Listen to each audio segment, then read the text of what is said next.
These long dog days of summer, I mean, we just made it through a heat wave.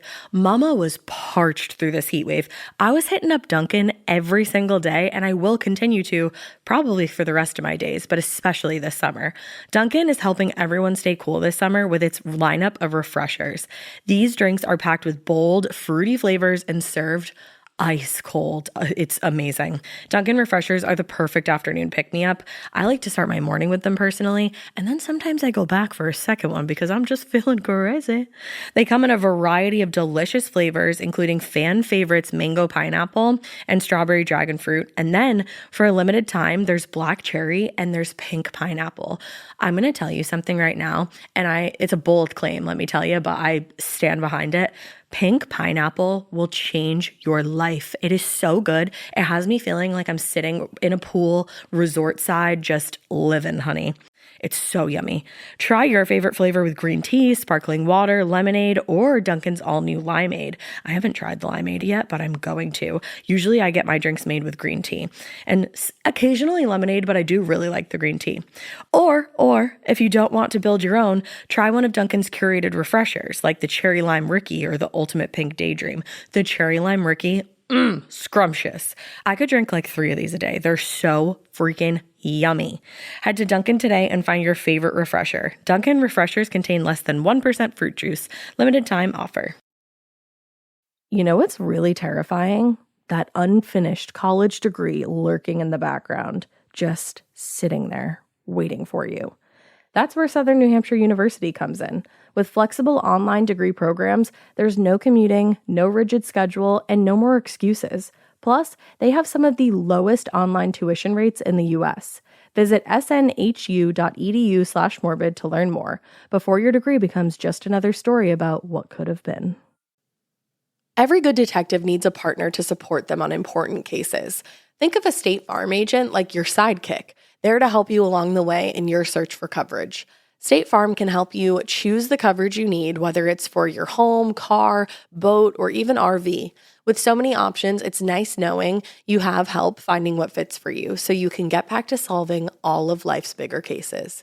Go to statefarm.com or use the award-winning app to connect with a local agent and get a quote. Like a good neighbor, State Farm is there.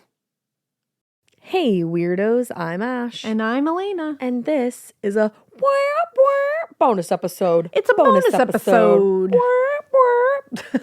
And that is our new intro.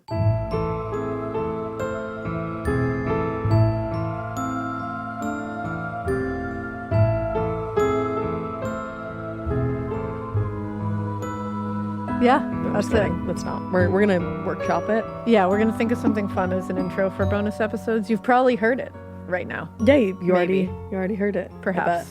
Yeah, we need some good music, and hopefully you just heard some. But if you didn't, if you heard good music, but it's the same theme song as regular Morbid, then we're still thinking on it. Yeah. You know? So just bear with us. We're working on it. We're working on it. All right, brothers. So today we are here to talk to you for our very first ever bonus episode on Sirius XM. This is so exciting. I just took one sip of... Actually, we had to pause for a second to make sure that the recording was like working. So the intro and then now, one sip of coffee, I'm a changed Yeah, the bitch. energy it has shifted just in about 5 minutes. I am Lorelai Gilmore. Yeah, actually, truly. You are Lorelai Gilmore. Yeah. And I'm Rory. Yeah, but only sometimes. Yeah. Like only in some ways. Pretty much only when we have coffee. Exactly. So we're going to be talking today about Unknown Number, the High School Catfish. Whew. Honey. Okay, wait, before you say anything else, there are going to be spoilers. Spoilers. If you don't want to be spoiled, go watch it now and then listen, my brother in Christ. If you listen to it first, you will be spoiled, and that won't be our fault. It's not my fault if past this point you get a motherfucking spoiler. Okay? Because we are going to talk about it, and we are going to talk about all of it. All right, so let's get into it. Let's do this, and we're gonna like do it so we don't reveal the twist until the twist is revealed. Exactly. Okay, so we're in Beale City, Michigan. It's like central Michigan. It's a super tiny town. It seems like everybody knows everybody. It also seems like people are like lifelong residents. Yeah. And we watched the documentary, and then we also found a cut article written by Lauren Smiley that gave like a little more information. And she was saying like even a lot of these parents are lifelong residents of Beale. And like if you're not a lifelong resident, you do feel somewhat of an outsider. That makes sense. And isn't it like the school is like preschool to 12th grade? Yeah. All in the same building. Yes. Which it's my opinion. It's my opinion. That's wily to me. Like that is horrifying to me. Bonkers. Yeah, I can't imagine my kindergartner in the same school as a 12th grader. That's just not for me. But I guess each class of kids like is 60 kids. Yeah. So they can all just fit in one building, which is nuts. No, it makes sense for what it is. Yeah, but I completely agree with you. No, it is scary. So we start off the film and we started off with a threat. It says all the real threat with a literal code 10 threat, code red. All the texts in this film are real. It says, and I said, and you'll find out why that's a threat very shortly. Pretty quickly. So we're introduced to Lauren and Owen. They started dating when they were like 12, and I think they were probably like around like 7th grade. And it's funny because when I was reading the cut article, it turned out Owen's parents also started dating in 7th grade. That's crazy. Yeah. So their families ended up becoming good friends, especially their moms, Jill and Kendra. Jill is Owen's mom and Kendra's Lauren's mom. Mm-hmm. So they like, it all seemed really cute. Like, yeah. You know? Cute, small community. Yeah. Everyone supports each other. Exactly. So October 2020 rolls around, and this girl, Chloe Wilson's family, always has this big Halloween party. Sounds pretty sick. It sounds like a sick-ass Halloween party. It's like a haunted fucking corn maze or some shit. Yeah, outside. It's moderately exclusive, evidently. I mean... Lauren was not invited, but Owen was. Oh. So Owen ends up inviting Lauren because they're together. Oh, okay. So right around this time, Lauren gets a text telling her that Owen doesn't like her. He likes whoever this unknown texter is, and they are both DTF. Down to fuck. Down to fuck. I was going to say for my homies out there who don't know what DTF is, down to fuck. Yeah. I only know what it is because not even that. I didn't even realize that was in there. I only know it from on Southern Charm. Shep said it about somebody and then immediately regretted it because that person was like, go fuck yourself. And I thought it was funny. Why don't I remember who that is? It was Bailey. Oh. And remember he was like, because like that was shitty to say. Yeah, it is shitty because he said it in like a jokey way and she was like, you're an asshole. Yeah, and she was like, actually, I don't want to fuck you. She was a queen. She was a queen. And I think she was like the one that got away. I think she was too. Be a better person. be better. But can we clarify too? This whole text comes through that's like, DTF motherfucker. These are like 13-year-olds. Not even yet. They're 12. They're 12. Mm-hmm. 12. Nobody's DTF at 12. Nobody should be saying DTF at 12. Nobody. Oh, I find a text in my kid's phone someday that says an acronym that I have to Google, I'm sure, at that point. and it's anything like DTF. It's going down for real. Lockdown. Yeah. Lockdown in the home. All of a sudden it's like, burr, burr. It's like the purge. Let the bodies hit the floor. Yeah. Starts playing. I'm like, well, you live here forever now. So... honestly, valid. So the texts come in like that and they're pretty shitty. Yeah. Then they stop for a year. They literally stop for an entire year. And then all of a sudden, almost 365 days later, they start up again. And they start up and they go every single fucking day, multiple times a day, essentially like sun up to sundown. Oh yeah, and they said that the nighttime texts, because it wasn't even sun up to sundown, it was like through the night. Past sundown. Oh, because they said the night ones would get particularly like nasty, which is interesting. Yeah. Like it's very interesting when you find out what's going on here. Yeah, definitely. Yeah. So some of the texts, and these texts are being sent to Lauren and Owen at this point, both of them. Mostly to Lauren, though. Mm-hmm. Some of them said, effing trash bitch, don't wear effing leggings. No one wants to see your anorexic ass. Like that? So upsetting. The anorexic thing is such a thing that gets said. Like, it's such a weird insult. It is a weird insult. And it's like common. Like, know that's what's a so common wild? insult. I used to hear that all the time in middle school. Oh, I've been on both ends of that spectrum because I was a lot tinier when I was in middle school, and I got anorexic then, and then I got like obese bitch when I that's the thing. was It's in like, high school. I was like, awesome. why are we commenting? First of all, because it's like they're all assuming, and like that this is especially because this is somebody saying like Owen is down to fuck them, that this is a girl. Yeah.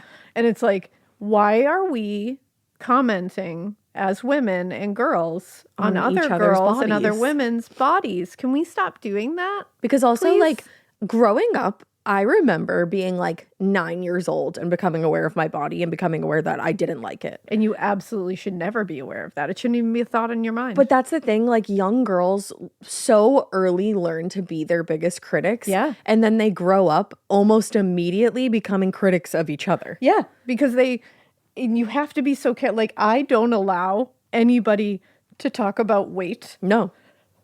or bodies in that way around my kids. Because there's so many different reasons why Yeah. bodies look the way they look, and one is not better than the other for Yeah. any reason. It's As just long not as something they you're need to concern healthy and themselves your with. doctor's not concerned, Exactly. you look great. That's the thing. I'm like, you go to your yearly physical. You They get told that you're healthy. They say thumbs up. And that's all that matters. Yeah. You don't need to hear anything else about what's going on. I totally agree with that. And that's Yeah. something I'm going to adopt when I have kids. Like, It's- no weight talk. Yeah.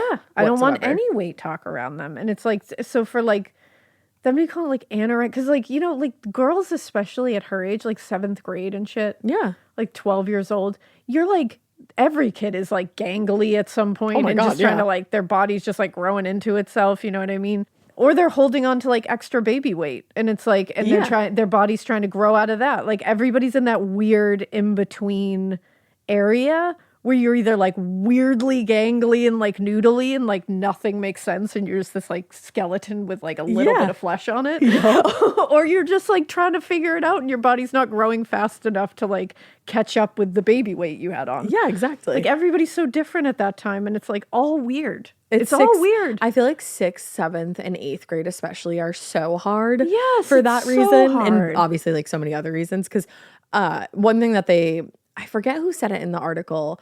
I think the principal said it eventually, that this is like the age where you start to break off from your parents too. Yes. And you like really get involved in your friend group. Yep. And you like break away. Yeah, it's like an inside out. Yeah. Her family Riley. island gets smaller and her friend island gets bigger and kind of hides the family island. And it does, because It's the same age. it's like this age where you're trying to navigate all of this and people saying everything about you and Yeah. you starting to like self-criticize, and you're also at the same time kind of like taking away your own support system. Yeah. You know? Like, it's a weird Unknowingly. time. Yeah. Unknowingly, exactly. Like pushing away your own support system. Right. So beyond that awful text message, there was worse ones even. You are worthless and mean nothing. You never have. Get a fucking life out of here. Owen will never look at you again or talk to you. You fucked up his life so bad. His family fucking hates you for it. He will never in his life acknowledge you again. Get the fuck lost, bitch. He's fucking done with you. That is like so unhinged. Just like, In- you no don't matter mean what. anything. You're worthless. Get a life. His family hates you. Like, even making her doubt her support system beyond her own family. Like, that's diabolical for a kid to write to another kid, like a peer. Yeah. This is diabolical. Well, and I should mention diabolical. too, so like saying his family fucking hates you. So like his mom and dad were a big part of his life, but he also has a younger sister who was in the friend group too. Yeah. So Lauren's like, okay, does Macy hate me? Is Does this everyone Macy? hate me? Like, does Jill hate me? Does Dave Yeah. hate me? Who hates me? And And then, why do they hate me? well, and why have I fucked up his life? And now she's wearing like that adults don't like her. Yeah. Like, now it's like going beyond, like, it's just like, what? Like, what is going on? And also, like, what is this about? Like, what the hell? It's wild. So then the texts start getting insanely sexual. Like, This is where I lost my explicit mind. messages. When you watch, I'm not gonna like say all of them because I'm not capable of saying some of the things that this person They're wrote. horrifying. The narrator in this was like, it's not funny by any means, but No, the but the narrator was narrator. cracking me up because it's like almost a robotic voice. It is. It's got like a very like. Yeah. It's computer-esque. So it sounds like if you've ever seen, and again the like information being told is not funny. I'm saying the voice is funny. Agreed. If you've ever seen The Office and there's an episode where Michael finds out that his computer can like talk to text or like text talk. Yeah. And he puts like eyes on it, on the back of it, and like a mouth, and then has people come in the office and he just types things out, and it's like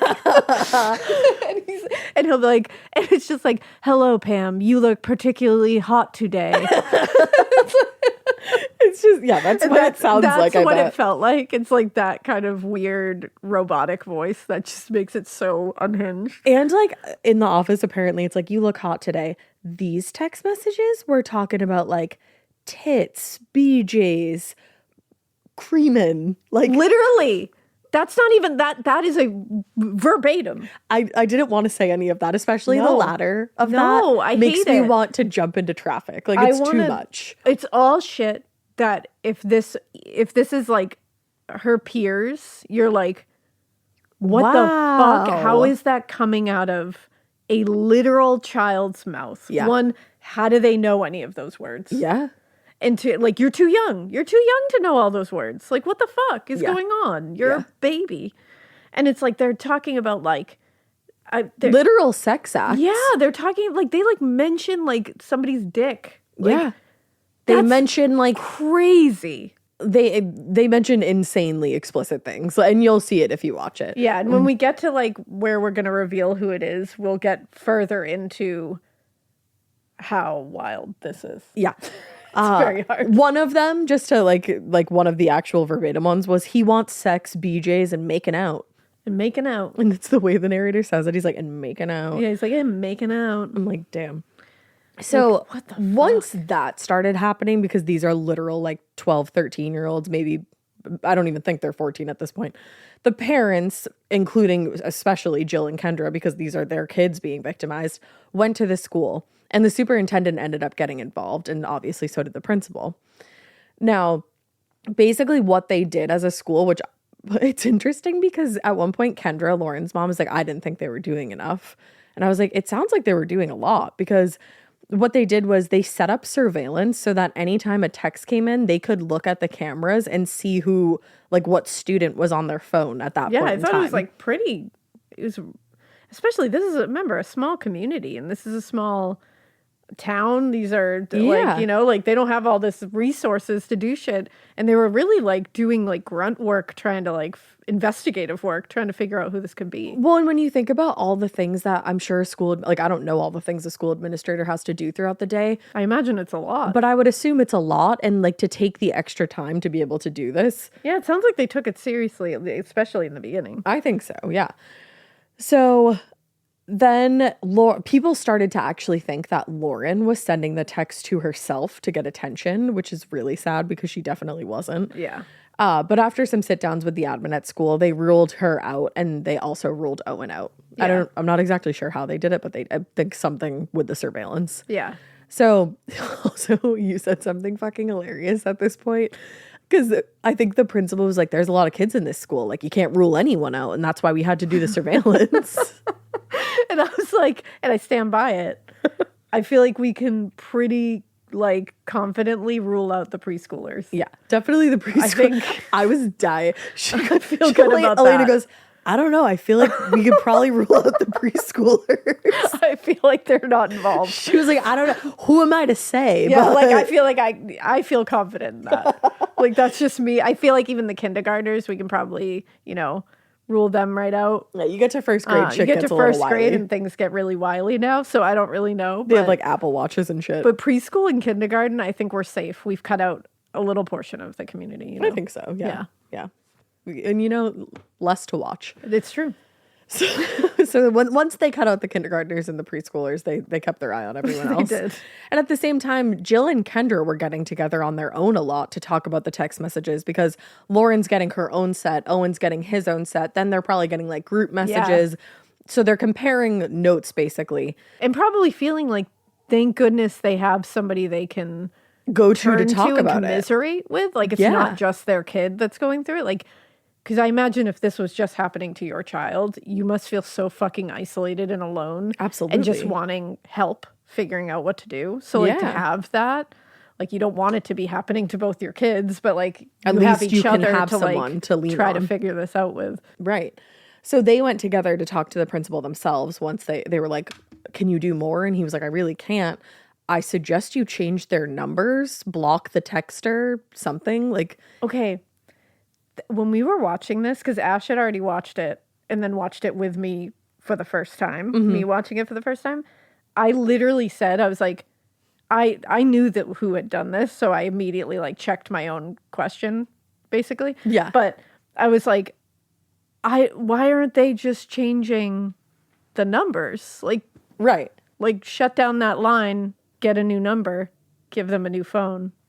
Or, I mean, now, especially, little kids, you can get them like phones that are just for Numbers calling that and you texting approve. people you approve, and that you can approve all the apps and all that stuff. And it's like, maybe you have to do that for a little while. Yeah. Just to like see if how it stops and see if you can figure out something via that. Yeah. And while you're figuring it out, you hang on to those other phones so your kids don't let anybody know except their like close friends who has that new number. Smart. And then see if somebody infiltrates. Smart. Because if they're only telling their close friends who those numbers are and you're approving them, boom, you're going to Gotta get be one of the close friends. And then you hold on to those other phones and you can start doing some investigation. It could have worked. I was a little confused why that didn't happen. Well, so basically they said blocking the number didn't work because the texter was using one of those like random Like an number generators. I think it was Pinger. Which should absolutely be outlawed.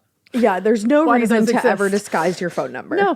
Why Like, does that exist? Nope. No. Yeah. So they couldn't block it because another text would just come in. Whoever was doing this had the number and that's all they needed because they could just get phone number after phone number to just an continue endless texting. supply. And they also said they didn't want to get their kids new phones because they wanted to get to the bottom of who this was, which I do understand because, and Jill said it, Owen's mom, she was saying like, this could have been somebody that we were letting into our lives because this community is so small. And obviously this person knew a lot about our kids, knew like where they were at what time, what they were wearing sometimes. So we didn't want to continue inviting somebody like that into our home. And if we had gotten them new phones and like that person didn't end up getting those numbers, we would never know who that was. And we would keep spending time with them, you know? Yeah, and I totally get that. So I did understand that But piece of that's it. why the phones that you only approve the numbers would It's have true. worked. It's true. So Lauren and Owen they're very far into this because this was, I think ultimately this went on for it was Almost 20 2 months, years. right? Yeah, Almost it 2 was years. almost 2 years. So like a good amount of the way into this all happening, Lauren and Owen started fighting with each other because this caller would be like, oh, like he wants me. He hung out with me. Me and him went to a hotel this weekend. Yeah. His family likes me. So Lauren's going to Owen and being like, were you hanging out with this girl? Right. Like, were you hanging out with this person? Which And I Owen's totally like, get no. it. But so they started fighting because of all the tension and they ended up breaking up. And Owen thought that maybe if they broke up, the messages would stop and Lauren would not, be going through what she was going through anymore. He could end what he was going through. And then he said, like, maybe, try again someday, which was so sweet. sad. Because I'm like, you little beans. I know. You I'm little like, you 13-year-olds. really liked each other. They did. They were so cute It's really together. sad. But the thing was, after they broke up, the messages got a million times worse. Because now the bullies won. A million You never want to times give worse. him the prize. So they started telling Lauren to kill herself This is where it just like multiple times a day, texting her how worthless she was, how she should just kill herself because Owen didn't like her and didn't want to be with her anymore. How they wrote hashtag bang bang, do it now. literally kill yourself now, bitch. Yep. Hashtag bang bang. Yep. Like how and the worst part is nobody can do anything No. because they can't figure out who this is. So this person's literally texting death threats and they just get away with it. Yep. And they're also, it seemed like they were stalking her at this point too, because Yeah. like I said before, like whoever this was knew where they were at certain points in time. And then like they knew how Lauren was doing in basketball games and they were trying to tear her confidence down in and her dad said that she's an incredible athlete. Like I think she played basketball and either softball or baseball. Yeah. Who knows what else, but she was really talented, like a great athlete. Yeah.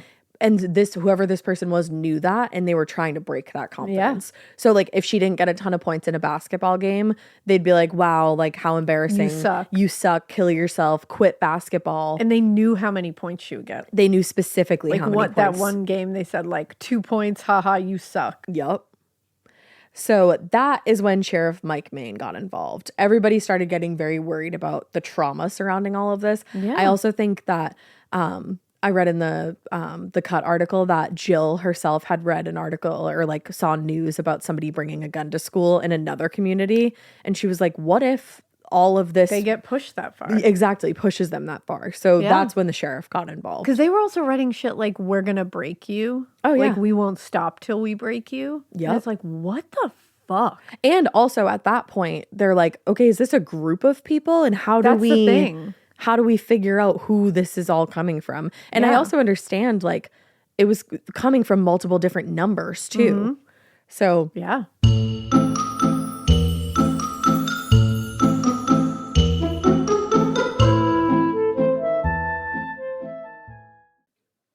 This part of the show is brought to you by Anua, the Korean skincare brand known for scientific, gentle, yet effective formulations. The latest from Anua is the Retinol Collagen Gua Sha Cream, a firming cream with a gua sha-shaped tip built right in. Have you guys heard of gua sha?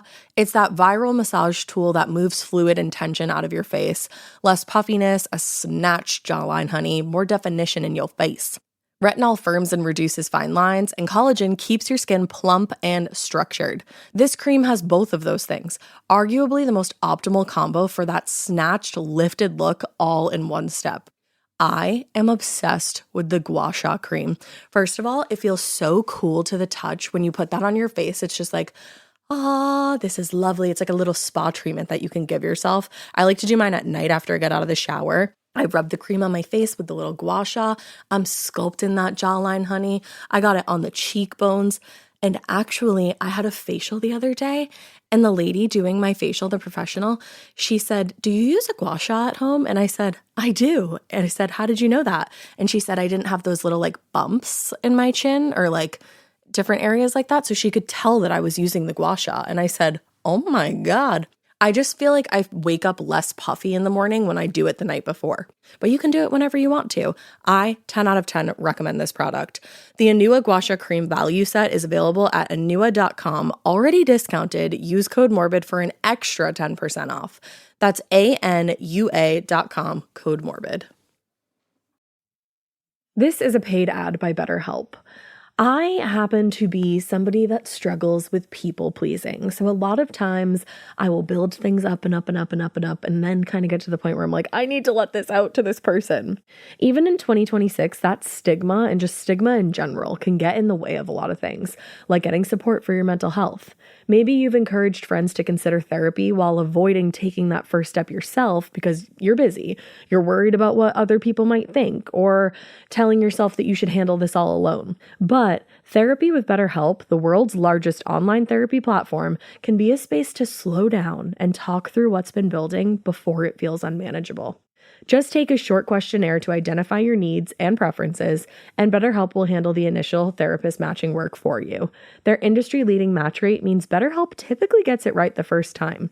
Feel confident knowing BetterHelp therapists work according to a strict code of conduct and are fully qualified. Don't let hesitation hold you back. Find support with BetterHelp. Sign up and get 10% off at betterhelp.com/morbid. That's BetterHelp, HELP.com/morbid. Every good detective needs a partner to support them on important cases. Think of a State Farm agent like your sidekick, there to help you along the way in your search for coverage. State Farm can help you choose the coverage you need, whether it's for your home, car, boat, or even RV. With so many options, it's nice knowing you have help finding what fits for you so you can get back to solving all of life's bigger cases. Go to statefarm.com or use the award-winning app to connect with a local agent and get a quote. Like a good neighbor, State Farm is there. Sheriff McElman starts looking at this one particular girl, Chloe. Chloe, remember, she's the one who, her family has like the big Halloween party. Yeah. She had somewhat of a reputation for being a bully at the school. Like administrators seemed to have talked to her a few times. Her parents got called in and like there was just incidents. Yeah.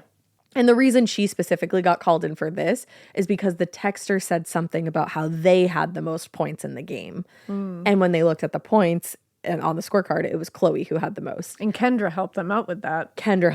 Lauren's mom, because she's the scorekeeper. And at one point, she'd also been the girls' coach. Yeah. Basketball coach. And also it was Chloe's Halloween party where this all started, and Lauren originally hadn't been invited and like didn't want to go. So they kind of felt like they had a hot lead here. Well, and I think like her and Owen were after Lauren really broke good up friends, and they had like crushes on each other. So there was just I think there was just like never a great relationship between Chloe and Lauren because of that like lingering what's going on here kind of thing. Basically at this point in time, all roads were leading to Chloe Wilson. Yeah. And I do kind of get why. You get why they went down that road. Yeah. So Chloe's friends' moms were looking at their phones because they're like, is this group of Chloe's friends doing this? Like, are they all doing it together? Parents were reaching out to other parents, to the school, to the coaches.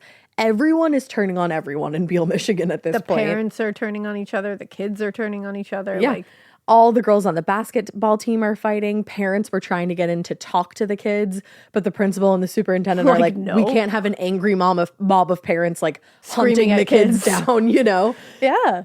And Chloe's, like these kids are getting interrogated by police like, at school all year. Actual police officers. Yeah. And the other thing was, another reason why they were looking at Chloe is because the texter or texters were saying that they had connections to the cops. And that's why they were never going to get caught. And Chloe's dad, as Sophie put it, was a police. She was a police. He was a police officer. Excuse me.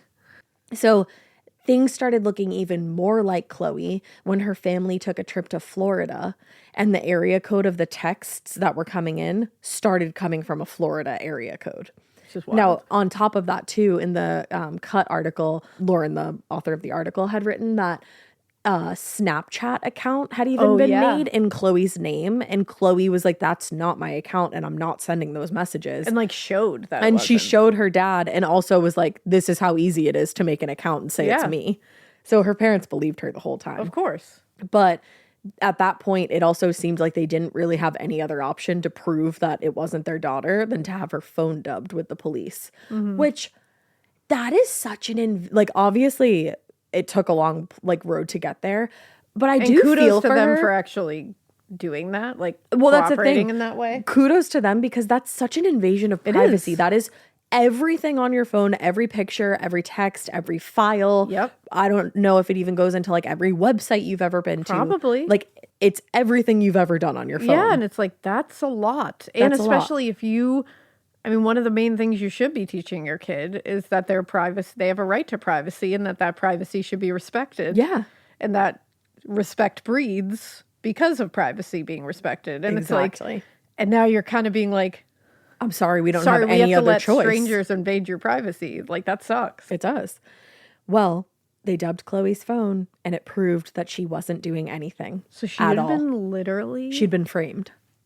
Framed for this. And then somehow whoever was sending the text messages didn't realize that Chloe's phone had been dubbed, and it proved that she wasn't doing anything, because they kept trying to make it seem like they were Chloe even after the phone was dubbed. They would send all kinds of messages, basically they would send pictures of Owen and Chloe to mock Lauren and say oh, he's hanging out with us, not you. Yeah. That kind of thing. And can you imagine how Chloe felt? Yeah, she's I'm not doing this. One, being railroaded for an entire year of her high school career and treated like a villain. And then two, she's sitting there going, who the fuck is this person that's trying to frame me? Yeah. That would be terrifying. I'd be like, why are they doing this to me now? It's like a Pretty Little Liars episode. It's really scary. It is. That would freak me out. Absolutely. So then around Christmas time, everybody ended up getting a text about Owen's phone case. And the picture his family realized had been taken at a Christmas family party where they only had family in their house and nobody else. Yeah. So that's when they were like, okay, this has to be somebody in our family. That was in our house that day. That was in our house that day.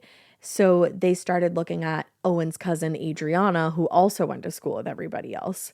Adriana broke my heart. Adriana seemed like the sweetest bean. I felt so awful. She was the next person basically to get railroaded. Yeah. Everyone thought that it could have been her, and especially thought that it was maybe her because she and Chloe didn't really get along. She had felt before in the past like Chloe had kind of bullied her. Chloe said she didn't bully her. It was like this whole back and forth thing. Yeah. High school is awful for everybody involved. High school sucks ass. Yeah, I would never do Middle it again. Middle school and high school suck ass. It's awful. So they pull her in, and she's trying to prove to them that she didn't do anything. She ends up getting checked out. But then once her story checks out, she got a text from one of the random numbers asking her for help to like terrorize Lauren again and protect Owen. Like get Lauren away from Owen, even though they were already broken up. Like, what the fuck? And Adriana starts freaking out because she's been cleared at this point, but now she's got a text from the number. So she started like bawling her eyes out. And this poor girl has like PTSD now. Yeah. She said she'll pass a cop and she like doesn't trust them anymore. Yeah. Because she felt like she couldn't prove to them that she wasn't doing this. Which is so, like, the far-reaching effects that this had on so many kids and so many families, especially because of how small and tight-knit of a community this is. Like, it would do this kind of damage even in like a bigger community. But it was just so much. It was so much easier because it was such a tight knit community, and now it also is starting to infiltrate people's family dynamics. Apparently, Kendra, Lauren's mom, and Lauren's father, Sean, were fighting all the time. Sean said the tension in the house was awful. Like it was like Kendra saying like she was handling it, and Sean was saying like, obviously you're not, because it's still going on. Yeah. Lauren's sobbing every morning, not wanting to go to school because like the texter would berate her about like outfits she was wearing. She could never wear the right thing. Like just awful. I can't imagine how she lived through it. Oh, that's awful. That was my bullies thing in middle school. If you're listening, hey, what's up? You remember? It was always it was my clothing a lot of the time and my hair. And they would like leave handwritten, because it was like back in, the pioneer days. So they would leave like handwritten notes in the bathroom, and then they would find them for me or direct me to them, and like they were helping me. That's unreal. And it would be this like awful letter that was like talking about how shitty I dress and my hair's gross and all that. So it's like that's tale as old as time. Oh yeah. Especially with, unfortunately, girl on girl bullying, is to do that kind of shit, because it's the stuff that's going to get you the most. Because every day you're going to wake up, you're going to rip through your closet and do your absolute You're going to put on best. 100 different outfits, and each time you're going to say, what are they going to say about this one? How are they going to make me feel like shit today about this one? Yep. It's crazy. It is. It's so sad. I don't understand. Yeah. Like, I just don't understand doing that to somebody else. I don't understand. It's like, I don't get it. It's fucked up. So a year and a half has gone by at this point of them just, whoever this caller or texter is, just terrorizing everyone in this town, but specifically Lauren and Owen. And so Lauren's getting all these text messages telling her to kill herself, telling her like all the things we've been talking about, just bullying her beyond belief. This crazy sexually explicit shit too. And that's the thing I was just going to say. Exactly. And Owen is experiencing these text messages detailing graphic sex acts. So graphic that like the superintendent of the school literally says, he was like, I'm a grown ass man. And like that kind of shit was making me uncomfortable. Like if like another adult said that to me. Like it is fucking crazy. It's beyond. When Drew and I watched this together the first time I saw it, and we literally had to pause halfway through because it was so shocking. It was so uncomfortable. I was like, I like need a second. Hold on. And it's like, I don't think enough emphasis, and we'll talk about more of that later, but I don't think enough emphasis either in the documentary was put on it was obviously traumatizing for Lauren, what was being said to her, but what was being said to Owen. Like, they weren't saying, like, you suck and everyone hates you to Owen. They were literally sexually assaulting him via words. Absolutely. Like, they were literally sexual harassment. Like, he was being sexually harassed as a child. And it's like, and the shit that was being said to him will fuck you up for a long time. Like, that's going to, like, stay with him. Oh, absolutely. And it's like, I don't think enough was put on that, like, how uncomfortable he probably felt and how, like, he probably had some kind of like weird, like, because that shit will make you feel like shame for no reason. Absolutely it will. Like, I feel for him like that as well. Like, well, and damn. going into how we fucking feel for this poor kid. Yeah. So a year and a half into this, the sheriff got the FBI involved because the sheriff went as far as he could, he said. Yeah. And the FBI needed to get involved to kind of do like the IP tracking and all that. Yeah. But obviously you don't just like beep and boop onto a computer and figure that out in one day. It takes time. No.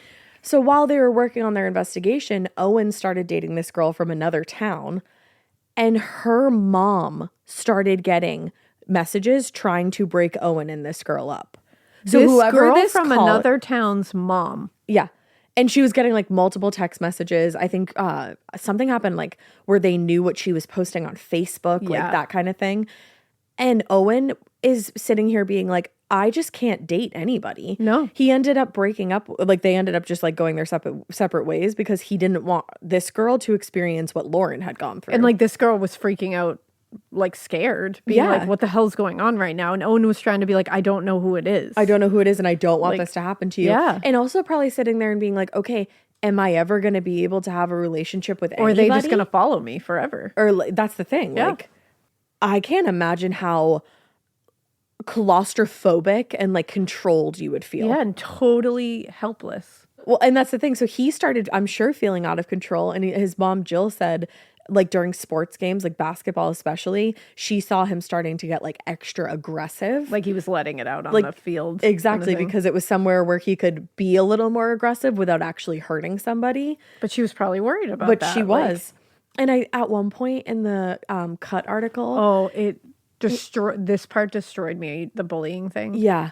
I haven't talked about the bullying a lot lately, but like I used to talk about it all the time, and it apparently pissed some people off. I don't really know why.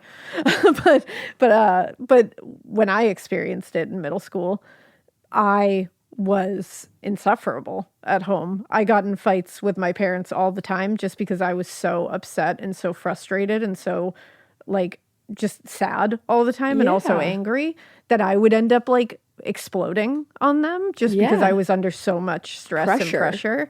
And that's exactly what happened. Reading that, I was like, whoa. Because I was like, I can feel that feeling he's feeling, that apparently Owen got really upset one night, according to the article, and had said, like, yelled at Jill, his mother, saying, like, you're my mother. It's your job to, like, you should be able to stop this bullying. I can't And she said she just sobbed. I can't imagine how she must have felt, because I'm sure and he knew in his heart of hearts all she wanted to do is stop that. Absolutely. But he didn't say that to hurt her. He said it because he was exploding on the inside. That's the thing. It's a pressure cooker, and at some point you do explode. Yeah. And that must have been fucking awful for him and for her. Yeah. Like, I can't imagine how it's like, I know how he felt in that moment. And now as a mother, I can't fucking fathom how she felt in that moment. Because if one of my kids looked at me and said, like, why can't this you is make your it job, stop? you should be able to make this stop, you're my mother. It would be just take out a katana and stab me through the chest. Like, that would literally annihilate me. Well, and that would annihilate me. This is my opinion, but I do think Jill was ultimately really the one who got this to stop, because she basically told the sheriff, like, I'm done here, and if you don't do more, I'm going to the papers. Yeah, and I was like, good for you. So she did the work to get something done. Like, I give Jill is a mama bear. You can tell that she was just doing whatever she could. So the FBI agent, Bradley Peter, started doing his thing. He's beeping and booping. It's taken a while. But he finally finds out that these texts are coming, like we said before, from this app called Pinger, which you could use to disguise a phone number. And as we said, no app like that should exist. No. But what is great is that the FBI can send a warrant to a place like that to get IP addresses. So he got all these warrants served at like Verizon, Pinger, all these different places to really, put the puzzle pieces together. And we're about to tell you who it was. Finally, so we can really just start ripping. I need you all ready. We're going to take a collective deep breath together. If you don't know who this is, you're about to get your shit rocked. Yeah. Ready? In through the nose, out through the mouth. For a year and a half, these text messages were coming from Lauren's mother, Kendra. I need you to really take that in. starting with the first text that said DTF. to 12-year-olds. To a 12-year-old, that Owen was DTF. Now, according to Miss Kendra, those original texts did not come from her. And we'll get there. Which...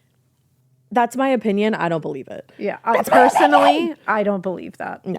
And I don't think a lot of people believe that. So we'll get there in a minute. So they find out that it's Lauren's mom, and literally everybody is like, no, that's not possible. Like a mother... I should say mostly everybody. Yeah, a mother could not do that to their child. No, that was everybody's thought. A mom could never do that to their child. And I still think that. I also think a mother that. could not do that to her child. That's not a mama. Yeah. So the sheriff goes to confront her, and she denies it for about 3.2 seconds. It's on body cam footage, by the way, in the documentary. It's the wildest shit you'll ever see. And you are going to be fucking seething. She barely denies it. They basically say, like, yeah, so it's coming from your phone, Kendra. And she's like, no, that can't be. She literally goes, no. Not like, and like you were saying, if you were ever accused of this and you were not guilty, you'd be like, oh my God, no, like look through my phone right now. It's not me. I would never do that. What the fuck? Like, oh my God. You would be losing your mind and being like, wait, how is that possible? Like, I'm not, like, you'd be like, holy shit. Like, I'll do whatever it is to prove that I didn't do this. I can't believe that you're telling me this right now. She's like, no. And then he says, what was it, Kendra? Like some kind of infatuation with Owen? And she goes, no, nothing like that. And the way she says it is like, no, nothing like that. Like just so casual. If somebody is asking you if you have it as like I don't know how old she is, but I'm assuming like a grown ass woman. Yeah, I was gonna say I won't even assume her age here. But above the age of 18, if somebody's asking you if you have an infatuation with a boy who was 12 to 14 years old when you sent these text messages, or 12 to 13 and a half, whatever, you would emphatically scream from the rooftop that you don't have any kind of infatuation with this child. But Kendra couldn't, because you look at those motherfucking text messages where she's talking about his private life and private body parts. Everybody. And her body parts. She can't deny that. No. You can't deny that there's not some kind of infatuation. Remember some of the things we mentioned? She wrote to a 12-year-old boy. Yup. Like a boy, a baby, a child, barely past single-digit age. Like what the fuck is wrong with you, lady? I don't know how anyone in the, like, there's no way she lives there anymore, because I feel like she would literally be like hunted and pitchforked out of there. Yeah, like she can't live there. Like Beauty and the Beast, when they're going to like take down the beast. Yeah. And they all have like the flaming flamethrowers and like the fucking not flamethrowers, but like flaming torches. Remember when they pulled out bazookas in Beauty and the Beast? Listen, I'd probably it's crazy. In this case, yeah, honey, like there wouldn't be a safe corner on the earth. I like Jill, Owen's mom. I bow down. If I was Owen's mom, I'm not kidding you, not a safe place on earth. Not a safe place. You'd have to move to Jupiter to get away from me. Yeah. Like you just would. Yeah. And even then, I'd probably figure out a way to Jupiter. Pick one of the moons or something. I'd probably go there too. And I'll take the time to search all of them. Yep. Like that's, I'll go to another universe. The shit she said to her child, her young child, is unforgivable. It is fucking disgusting. Yeah. And in my opinion, Kendra is a sack of shit. Yeah. And there is something deeply disturbed there. Deeply. And deeply dangerous. Absolutely. There. Because the shit she said to a child should not be taken lightly. She should be on a list, in my opinion. Like that's the part of this, and I mentioned it a little bit before. That's the part of the documentary that I think they could have done a 2-part documentary. Totally. One on how she affected Lauren, and 2, how she affected Owen. Yeah. And how fucked up it is that... Because, like, we'll get even more into the Lauren stuff, but the Owen stuff is a different kind of fucked up. It really is. And it's something that really should have been taken more seriously in that documentary and touched upon more. Yeah. So the crazy thing about this, too, to me, is that She basically spent less time in prison, I think, than she got 19 months in prison. The text went on longer than that. Yeah. The text went on at least 20 months. Yeah. And during that time, she couldn't speak to any of the victims involved, which meant that she couldn't speak to her daughter. Mm-hmm. And the sad thing, in my opinion, is that like that was hard for Lauren. Yeah. Because in that police like footage like in that police body footage, you can tell, at least I think, that Lauren's in shock.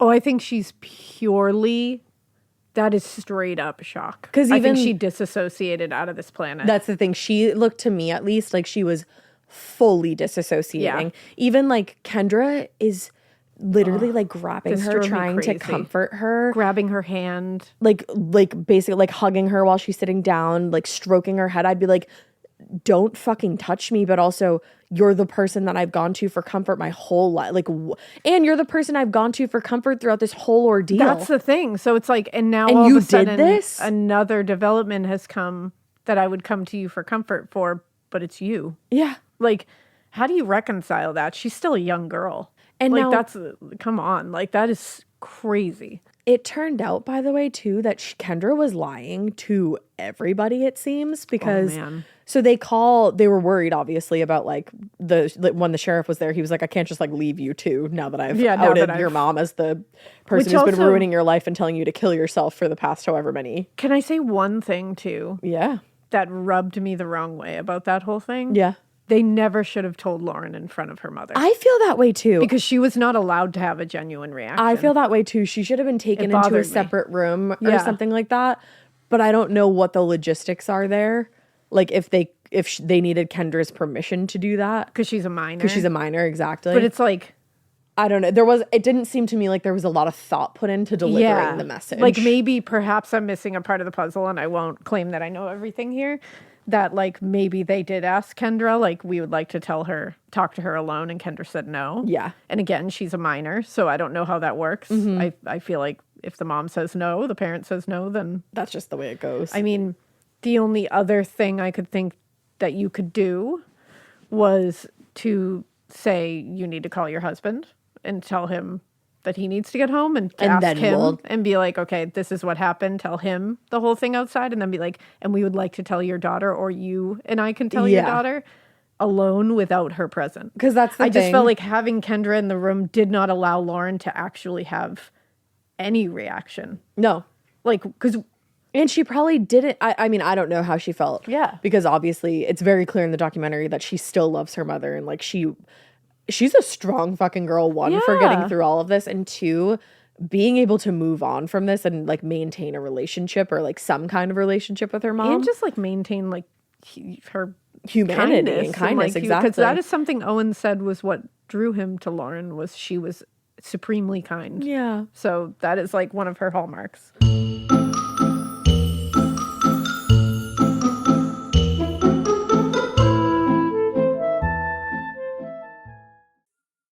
Getting scared is one thing. Getting a thrill is, well, you want more of those in your life. The Genesis GV70 is built to thrill, baby. A thrilling yet elegant design always makes driving the GV70 an exciting adventure. Its powerful athletic stance screams performance and turns heads. Everybody's looking at you, girl, or boy, or whoever. Command the road and experience a class-leading standard 300 horsepower. Oh my God. Plus, discover the different dynamic drive modes for all different terrains. Choose between the different terrain modes for whatever road conditions you may encounter. The Genesis GV70's award-winning technology and performance lets you drive with comfort and drive with confidence all at the same time. It's an exciting SUV with intuitive tech that can make your ride smooth even when the road isn't. And its blind spot cameras allow you to see what's next to you. It's like having eyes on the side of your head. That's pretty iconic. Its performance, by the way, is measured not only in power, but in how it makes you feel confident, sexy. The Genesis GV70. Learn more at genesis.com and feel the GV70. This episode is brought to you by SoFi, the all-in-one finance app where you can bank, borrow, and invest all in one place. Let's talk about bank accounts for a second. The average bank savings rate is 0.39% in interest. You're earning pennies on your savings, and it doesn't have to be that way. But with SoFi's high-yield checkings and savings, the money barely making moves sitting in your savings account can earn over 8 times the national average savings rate with eligible direct deposit. No account or overdraft fees. We love transparency. You can get your paycheck up to 2 days early, plus get up to a $300 welcome bonus when you sign up with eligible direct deposit. Sign up for SoFi checking and savings at SoFi.com/morbid. SoFi checking and savings is offered through SoFi Bank, N.A., member FDIC. Terms apply. The best summer pieces are the ones you end up wearing on repeat. Comfortable, versatile, and somehow right for almost every occasion. Quince makes it easy to create a summer wardrobe that you'll love, with elevated essentials made from premium materials like European linen, organic cotton, and washable silk, without the traditional retail markup. I love that! Quince's 100% European linen pants, dresses, and tops are the pieces that you absolutely will reach for all summer long. I absolutely love their linen. I have so many pairs of their linen pants, which you can dress up or you can dress down in the summer. Like, say you're going to a nice dinner, you can pair it with like a silk shirt, a really cute necklace, some good, makeup and an updo. Or if you're just looking for a more casual look, you can do the linen pants with like a loose button-up shirt and you still look really chic, kind of like, I don't know, Diane Keaton vibes, I kind of think. Also, it's not just apparel. Quince also offers elevated essentials for your home, from bedding and bath to kitchen essentials and furniture. They have it all, honey. I am a big lover of Quince, and I really do think you will be too. Make your summer wardrobe feel easier. Go to quince.com/morbid for free shipping on your order and 365-day returns. Now available in Canada too. That's QUINCE.com/morbid for free shipping and 365-day returns. Quince.com/morbid.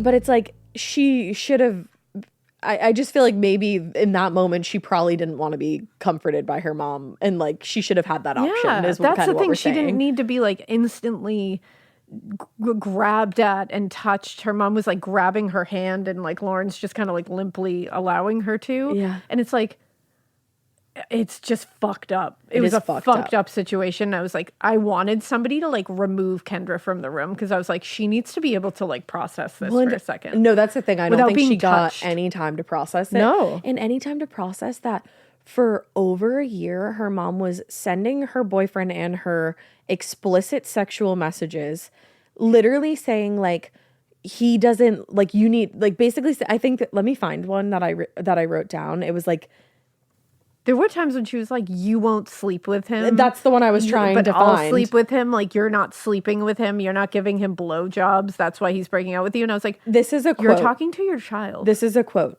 Maybe you shouldn't have picked cross country over him. You proved he isn't important to you. We were there, though. You don't get with him in bed. You don't sneak out with him. You fucking dress awful. Ain't no guy want that. That's her mother talking to her. A child. Yup. Like, that's beyond. I can't comprehend it. I can't. Nothing about my brain can compute this in any way, shape, or form. Also, and her excuses to me, I'm not saying shit didn't happen to her. I'm not saying that Kendra doesn't have trauma. But to be quite honest, I don't give a fuck about what happened to her, because she used it as an excuse to literally inflict trauma upon 2 children, including her own. More than 2 children. Exactly. More than 2 children. And it's like, I'm sorry. A whole community of trauma children doesn't give you a fucking free pass to be a goddamn tornado in everybody's life. It just doesn't. So many people go to fucking therapy. Dude. Right. So many people unfortunately do experience trauma. That's unfortunately just the way that our world, that's the thing, it's just the way our world works. It's awful.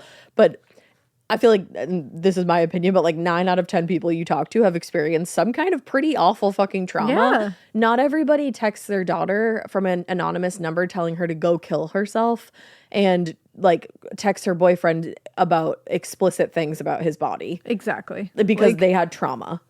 I'm sorry. That doesn't give you a fucking pass, and it doesn't make me feel bad. I feel bad for what happened to you when you were younger, 100%. I don't feel bad for you now that you did this. No. Like, no, period. No. So also, she literally compares this to driving drunk. She is so fucking callous at one point in the documentary. She's like, everybody has broken the law at some point. People probably have driven drunk before and not got caught. The only difference is that I got caught. Babe, no. No. To compare sending sexually explicit texts to a 12-year-old boy as a grown adult to someone having a DUI. Beyond. My brain said no. That's comparing. No. That's comparing a zebra to a clementine. Literally. That's how insanely they don't exist that's how in vast the same the differences between them. Yeah, like you can't compare those two things. She's just like, whatever. She's like, everyone's broken the law. And it's like, first of all, no. And second of all, I've never broken the law like that, babe. I'm no. No. No. And it's also like, we're not just talking about breaking the law. Yeah, that's a massive part of this. You fucking told your daughter to kill herself. Hashtag bang, bang. Do it now. Do it now, bitch. Kill yourself now, bitch. Yeah. And she also says, because they were like, what the fuck is wrong with you? They were like, why did you say that? And they said, did you think were you ever worried that she was going to kill herself? And she had to think about it for a second. She was like, no. Oh, okay. And also, it's like the anorexic stuff. She literally admits that was an insecurity. She said Lauren knows she's tiny. Because she knows she has a small frame, and sometimes it can be an insecurity for her. And here's the thing. So her mother preyed on that? Here's the thing, too. First, she says that. And then, it's so funny. You had the exact same reaction that I did when I watched it the first time. And then when I watched it with you, you said it. They gave her such an out for that because they were like, were you talking to yourself when you were sending those messages? No. Yeah. That interviewer, I was literally like, shut the fuck up. I was like, don't give her a pass like that. Don't make her a victim. And she was like, maybe I was because I fell into that anorexic category too because I was so small. And it's like, first of all, can we stop throwing around the usage of anorexic? That's not just like, anorexic isn't just like you're small. Yeah, it's like thin does not mean anorexic. Way beyond that. So, there's that. And it's like, too, also like there was that whole thing where they, Kendra as this like phantom, like peer texter of her daughter would say like call her like a JV hoe. Yeah. And like you're not good enough for varsity because she didn't make it on the varsity team. Mm-hmm. As someone who played, and it sounds like, as someone who played sports and in school, like sports meant a lot to you. It did. It meant a lot to Lauren. Me. And I remember sophomore year, I didn't make it on varsity for softball, and I was fucking devastated. It was a huge moment in my life. It shattered my confidence. Yeah. I was so upset. And it's like, my mother heard all of that. She was there when I was crying about it and saying, I'm not good at this and I should just quit. And why am I even doing it? Her mother also heard that, I'm sure, because Lauren, sports was everything to her. Mm-hmm. So for her to use even that little like JV hoe, you're not good enough for varsity, she probably comforted her through not getting on varsity, and then to pull that out and use it on her. I'm sorry, Kendra's fucking diabolical. She is diabolical. Diabolical behavior. Because not only that, like there were text messages that said things like that. There were also pictures of Lauren and Owen together with Lauren's face crossed out and then words all over the picture saying slut, JV hoe, slut, not like worthless, like nobody will miss you. Nobody will miss you. All these fucking awful things. Writing JV hoe alone would have been awful. Like, and again, remember, this is her mother. Her mother. I can't stress this enough. Her mother brought up a picture of her own baby girl. Her only baby girl. And wrote that shit over her fucking face. And that I can't reconcile that in my mind. And for her to sit there and be like, if I could go back and change it, no, you wouldn't. No, you wouldn't. Also, because you did it for 2 years. Again, I can't stress enough, that same woman who brought up the picture of her baby's face, crossed it out, wrote all those things, told her to kill herself, was texting her boyfriend explicit acts, then had the fucking gall in that documentary to sit there and talk about hearing Lauren's heartbeat for the first time. Oh my God. And how she realized in that moment that like you think you can love this baby so much, and then you realize that like you have more love than you don't love. That's not love. You don't treat someone you love that. No. And that is your baby. You're supposed to keep them safe. And you're preying on her insecurities and you're nurturing them. Mm-hmm. Creating them. She nurtured those insecurities that she had and made them bigger. Mm-hmm.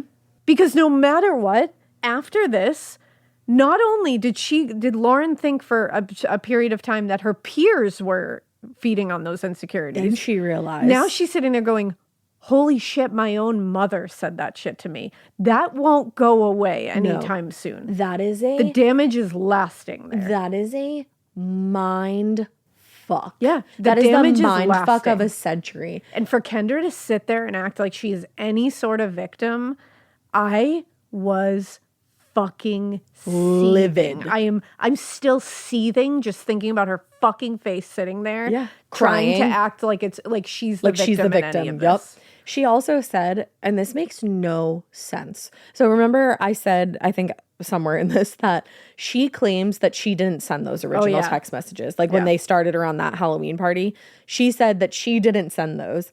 And that the reason why she eventually started sending the text messages was to get to the bottom of who sent the original ones. Makes no sense. That makes no sense.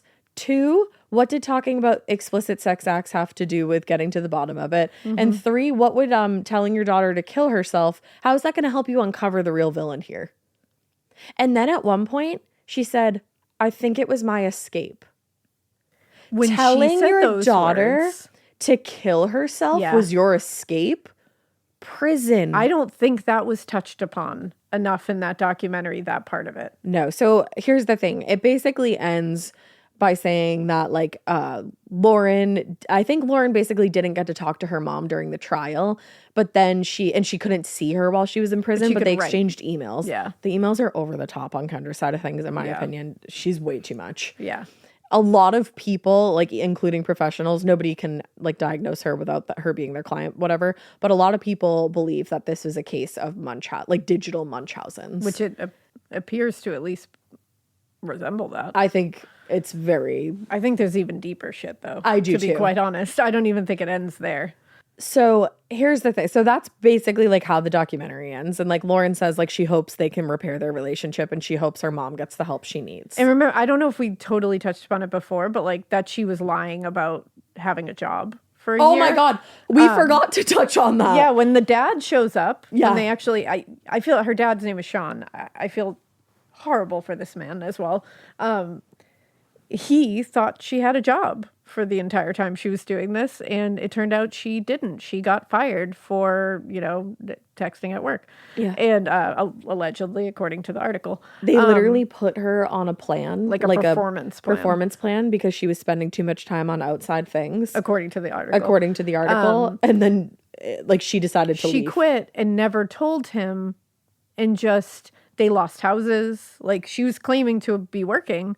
And also, like, so he was lied to for the full 2 years about all of this, including the fact that she was bringing money and like wasn't, because she also had control of the finances. Yeah. And when he gets there, he's like, did you get her phones? Like, did you look at her phones? And the sheriff is like, phones? She gave us one. Because when they said, do you have anything else? She said, I have a laptop. And he was like, oh no, she's got a couple of phones. Yeah. And then when they go in there and ask her for them, she acts, first of all, she's shocked that they know about that second phone, which I was like, you're fucking diabolical. And she tries to say like, no, there's no other phone. And she's like, yeah, no, I don't know. And then he's like, one of the other sheriff is literally like, it's fine, I'll just tear this fucking house apart. Like, and you can tell he's like, give me a reason. Yeah. Like, let's go. If I knew everything I knew going into that, I wouldn't have even given her the opportunity. I just ripped the house apart looking for it. Well, and he's like, I'll rip the house apart. And she's like, it's outside. Now that when they pulled up, she was outside. And Lauren's out like swimming. Yeah. So I'm like, what were you daughter sending to her out there? Was your daughter like enjoying her lake day swimming and you're sitting there texting her horrible things? Yeah. So she wasn't working all day.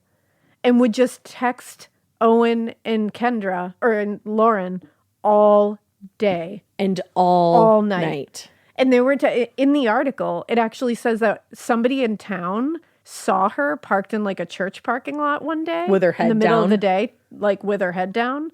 And like when she looked up and was like, oh, like waved. It was Owen's father. I was going to say, because it was Jill later who like said that Kendra brought it up later out of nowhere and was like, oh, he saw me. It must have been like funny. I'd spilled coffee on my lap and I was trying to like wipe it off. And she was like, why did she bring that up? And it was like to that cover was a her weird ass thing to because she bring knew up. she got caught.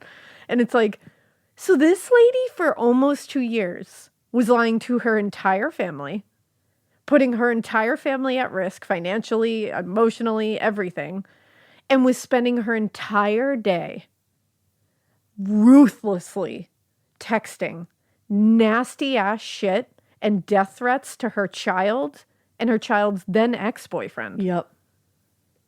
And sexually sitting God knows where in the middle of the day texting sexually explicit shit to a 12 and 13 and 14-year-old boy. Like, what the fuck? Like, and that shit also blows my potentially creating these other, like, the documentary never touched on that in the article, like, very briefly touches on it, but I don't know how it all worked. But could have created those accounts that were like fakes of Chloe sending messages. Yeah. Like, what the fuck? Are you kidding me? Like, what is that? And it sounds like, according to the article, that like there was always like a very big focus on Owen. Yeah. In that family. Like that, in that, like from Kendra. Yeah. So this is a direct quote from the article, and the article was written before the documentary came out, so they refer to Lauren as Ashley because she was still a minor at the time. Mm-hmm. So it said, this is direct from the article. After Ashley started dating Owen, her mother came along too. At every opportunity, Kendra would ask them to wrap their arms around each other for a photo, which Ashley would turn into presents for Owen, like a personalized phone case. When they hung out at the Lacaris, Kendra would chime in, "Why don't you jump on the trampoline? Take a spin in Ashley's Ranger utility vehicle." Kendra talked about the kids, Jill says, quote, like they were going to be together forever. Once, a friend, Paige, saw Kendra take Ashley's phone, read her daughter's text with Owen. Then, as Ashley, Kendra typed out a reply, "I love you." And Jill says it, and again, it's not it's so briefly touched on in this article, but in the documentary. Which I imagine they needed to leave things vague to get Kendra to agree to participate in this documentary, because I'm still shocked they did. It was one of those things where like I was like, how did this not turn into like we reached out to Kendra for a comment and she has never replied to us? Netflix, when she was like, yeah, totally, they were like, cameras. Like they were literally like, get in the car. Yeah. Like, holy shit, get literally her to sign the thing. It's like in Bravo and they're like, I need Andy and a camera now. Somebody like rappels from the ceiling with the waiver for her to sign, and it's just like, sign here. She's like, let's whoa, go. Okay. Yeah. But at the same time, who knows? Because in the documentary, her cousin says this is her cousin saying she loves attention. She said, if Kendra was here right now and you were talking to me, she would be dancing over there trying to get your attention on her. So it's like, it's bonkers. It is. So we were kind of like touching upon it before, how maybe they like left some things out or like didn't go too hard into some things to get Kendra to be a part of it. But one thing that they did include was Jill saying that she thought that it, like maybe, there was the whole Lauren piece, but also that maybe Kendra had some kind of infatuation with Owen. Yeah, and that was Jill thinking that? Yeah. And Owen also felt that way. And it seems like a lot of other people felt that way. And that's where the Cut article kind of like goes into that a little bit more. Here's another quote. In 8th grade, Kendra signed up to coach Owen's track team, becoming, he says, like a second mom. A regular spectator at Owen's matches, she drove Ashley 3 hours across Michigan to watch one of his championship games. Once, Kendra even suggested turning Owen's tournament in Florida into a Lacari family vacation, to which Jill had to gently say no. Which, like, Jill was probably like, okay. And, like, she even says it. She's like, I just thought, like, okay, I guess she's just, we're good friends. We're family friends. I guess maybe she's just, like, being supportive. Like, her family's very sports focused. So, like, maybe they're just kind of extending it off to Owen. But, like, still, she was like, it's a little much. No. Like, we're not doing that. Like, Right. what the fuck? And it's like, you also have to remember. Seventh grade. They're in 7th grade. This is also around the time that these text messages start. And it seems like also around the time where her job is hanging on by a thread. Exactly. And it's like, you're going to take time off to go to Florida to watch a 12-year-old compete in a championship? That's not your 12-year-old? Oh, yeah. And also, Kendra is an IT professional. Yeah. So that'll show you exactly how, she got that far. Mm-hmm. You can't make this shit up. It's strange. You can't make this shit up. It is strange. And obviously, like, Sean, Kendra's ex-husband, now divorced her. Yeah. And I think he has complete custody of Lauren, who they seem to be doing well together. They seem like they have a great relationship, so that's awesome. But yeah, and then I guess one final note is that Lifetime kind of made like their own version loosely based on this story. It's called Mommy Meanest. That's and the most Lifetime shit I've ever heard. I'm going to watch it immediately because Lisa Rinna is the mom. And it says she is a Machiavellian brunette mother harassing her daughter. I was like, Lisa Rinna? What? Ash literally was like, I'm in. I said, I'm watching it. I'm in. I don't think this documentary, mark my words right here, right now, I don't think this documentary is the last we're going to hear about this case. No. I think it goes a little deeper. Yeah. And I think there's a lot more there. I'm telling you, they could have done a part 2 just on the stuff she was saying to Owen and really focused on the Lauren stuff in one and Owen in another, because they are 2 different sides of the same coin. Yes. And equally as horrifying on either side, just in totally different ways. Well, and what bothers me is like she never got charged with any like sexual crime. Yeah, like misconduct. Like this is like Owens was able to say to her in her like hearing, because they didn't get to go to like full trial.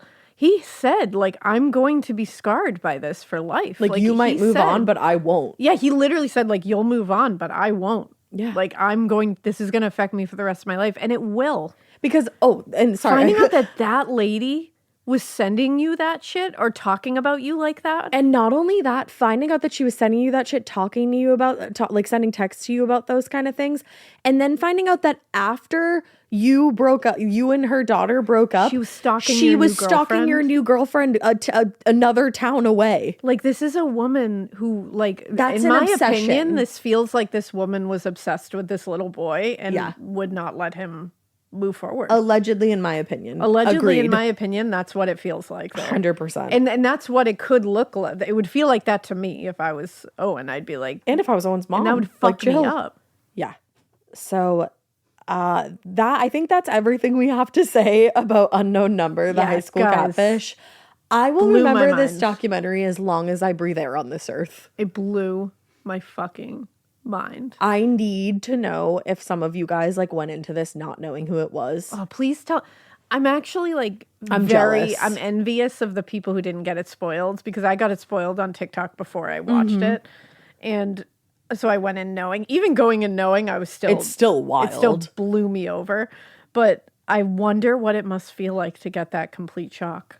There are so many, I think I said it on one of the last episodes we did, there are so many TikTok compilations of people finding out, just being like, oh, what? Oh my God. I saw one the other day that was like some lady, and she turned and she just goes, oh, I knew it. I saw that one. I saw that one. Like, oh shit. Yeah. Yeah.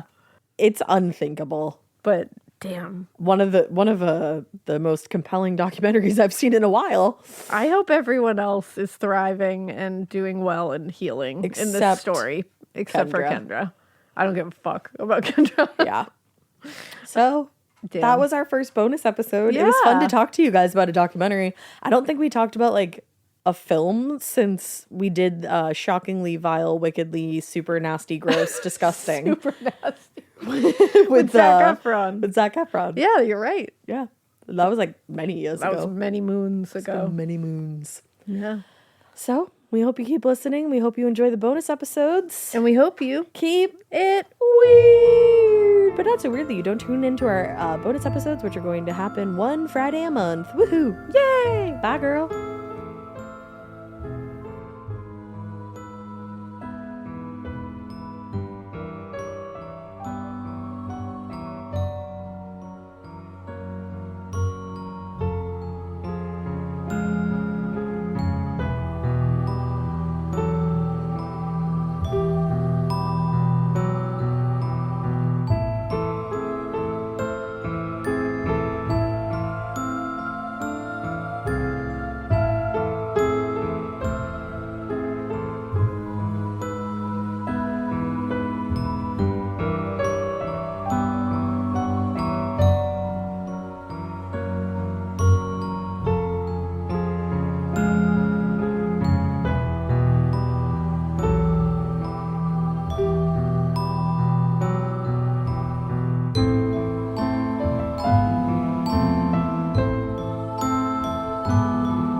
Traditional home security only alerts you after a break-in, and that's too late. Simply Safe is changing that. Stop. This is Simply Safe. Police are on the way. We don't just alert, we stop crime before it starts. Simply Safe, plan starting around $1 a day. Save 50% on your new system with professional monitoring at simplysafe.com/SXM or with promo code SXM. Outdoor deterrence requires a Simply Safe Active Guard outdoor protection plan starting at $49.99 a month. Visit simplysafe.com/licenses for alarm license information. Tennessee 2012. You wouldn't take financial advice from a 72 hours in a single day alpha influencer, would you? Same goes if you're in a car accident or any accident. Who you choose matters. That's why Morgan & Morgan exists.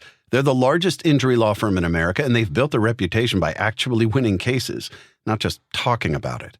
Over 1,000 lawyers across all 50 states and $30 billion recovered.